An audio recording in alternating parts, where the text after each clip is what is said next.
You're welcome back to the Gavel. Now, in the final days of the 7th Assembly, something curious happened in the Senate.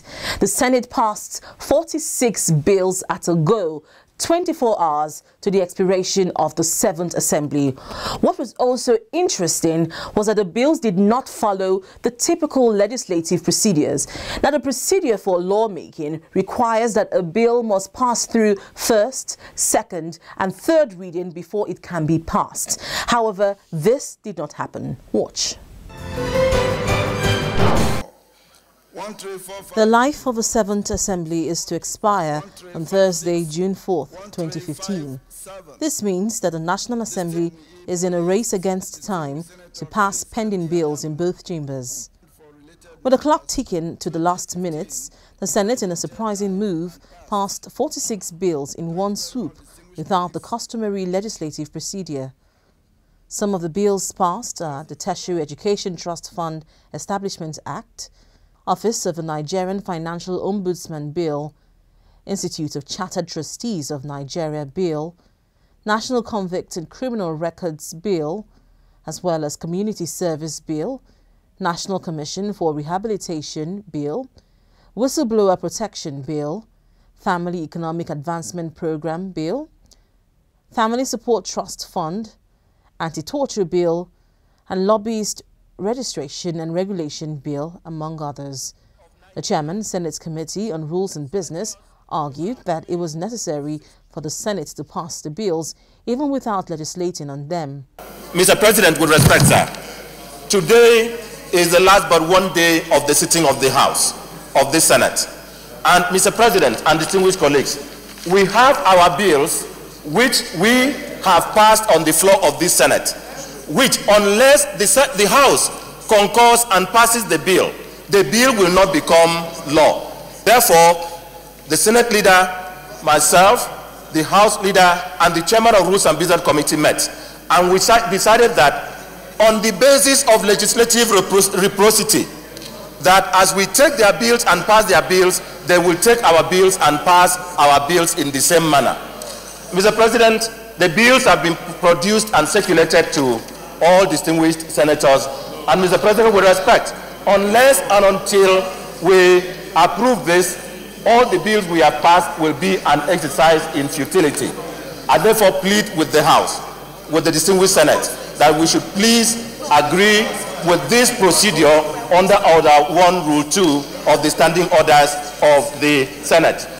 But another federal lawmaker, Senator George Sekibo, raised a point of order as he drew the attention of the Senate to Section 79(1) of our Senate Standing Rules, which states the procedure for passing bills.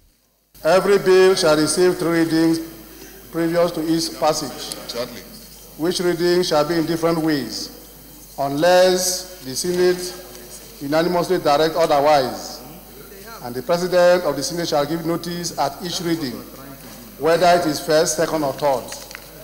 2.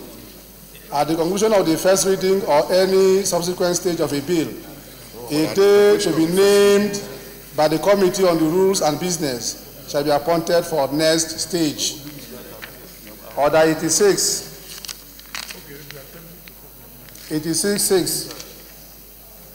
When a bill which originated in the House of Representatives has been read the 3rd time, the clerk of the Senate shall either A, retain the bill and send a message to the House of Representatives that the Senate has agreed to the bill without amendment, or cause any amendment or amendment that may have been made to it by the Senate to be entered in the original copy of the bill received from the House of Representatives, which copy, signed by the clerk of the Senate and endorsed by the President of the Senate, shall then be returned to the House of Representatives, desiring the concurrence of the House of Representatives to the amendment or amendment made by the Senate. But when the Senate President called for a voice vote on the bills, majority of the senators supported the passage. Those in favor that will concur with the bills from the House of Representatives say aye. Aye. Against say nay. Nay. The ayes have it. But it was clear that some lawmakers were thoroughly dissatisfied with the passage of the bills.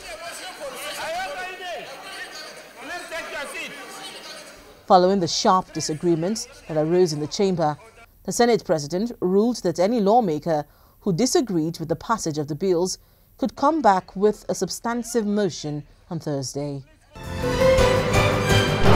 The Senate passing 46 bills in one swoop was not the only interesting thing that happened in the final hours of the 7th Assembly.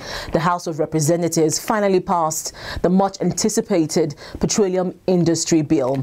Now, the PIB, which seeks to create a conducive business environment for petroleum exploration in the country, has been in the National Assembly since 2008. So it was an interesting parting gift from the House of Representatives to Nigerians.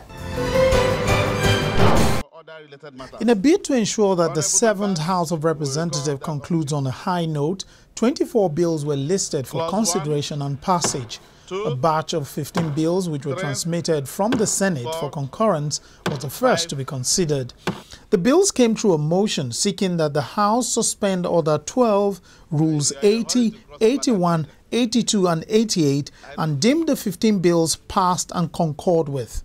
I think that we are suspending too many rules to pass these bills, and I don't think it's right for us to send these bills to the President for action. The House passed certain bills which it forwarded to the Senate for concurrence. These bills have undergone public hearing, committee work, laid on the floor and considered clause by clause. What is required is for the Senate to concur to them, and then it will be transmitted to Mr. President. Now, time is of the essence of the remaining business of the House. And Order 1, Rule 1 by which we are coming, permits for what we are doing.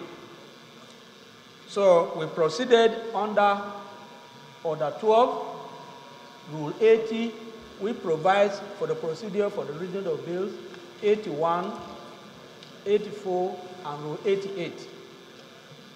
To suspend those rules and then concur to the bills as passed by the Senate. If you have reservation about a particular bill, you raise that objection, that observation. But what we are doing today is a parliamentary procedure, and it's just a convention that even the next assembly will do. And so there's nothing untoward about it. One of the bills was queried and immediately dropped. The remaining 14 bills were promptly passed. The House then turned its attention to the Petroleum Industry Bill. The chairman of the ad hoc committee on the Petroleum Industry Bill introduced the bill again. This time, the clauses were passed unanimously. 421, 422, short title. First schedule. And with that, the bill completed its journey through the House of Representatives. The chairman of the ad hoc committee says it is now up to the Senate to pass its own version of the bill. The procedure is very clear, as we now set it in our rules as amended, that once what we have done now, if the 8th Assembly comes, they will not go, they need not to go and start it all over again. Now, just wait for the Senate to bring down for concurrence, or to send it to the Senate whenever the next leadership comes. They'll just send it to the Senate for concurrence, and that is why we need not to start all over again.